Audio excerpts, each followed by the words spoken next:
I couldn't actually find an aim for this study, but it said that there was the short-term memory and the long-term memory, and like using random sequences of 5 and 10 words.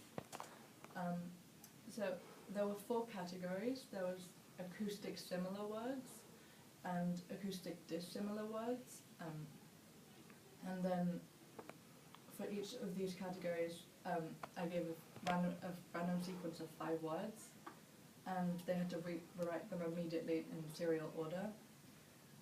There was also semantic similar words and semantic dissimilar words, which is like the meaning to the words. So that was for the short-term memory, and from that I found that words that sounded similar were hard to remember, and that the short-term memory code acoustically. And then I changed it to do the long-term memory, and so then I used 10 different words instead of 5, and then I prevented them from remembering each of the words by interrupting them each time. And so this list was said 4 times after an interval of 20 minutes.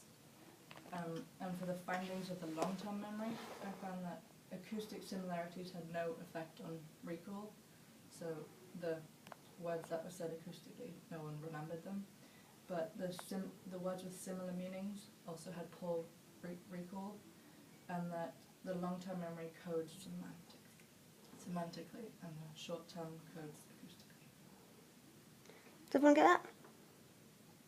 It's very complicated with all the different stuff. It is. I think maybe that is the sticking point. If you just think that what Conrad did with the acoustically similar and dissimilar, that's the first condition, and Baddeley did the same thing, but instead of using letters, he used words, and he found the same thing as Conrad did, that words got muddled in the short-term memory, suggesting that we encode by what they sound like.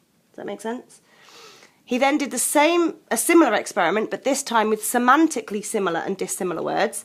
So things like big, large, tall being acoustically semantically similar, and, well, any completely unrelated meaning words in terms of semantically dissimilar.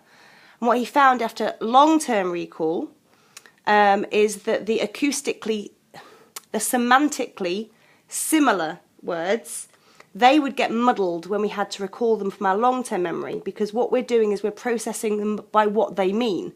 And because they all mean the same thing, we couldn't differentiate between the words that we were given. Yeah? Whereas the similar words, they didn't really cause a major problem in long-term memory, because by meaning they are very different. Hat and cat sound the same, confusion in short term, but mean something very different, so we could remember them in long term. Does that make sense? That was it. Okay. Evaluation? Again, it was a lab experiment, so the ecological validity can be questioned.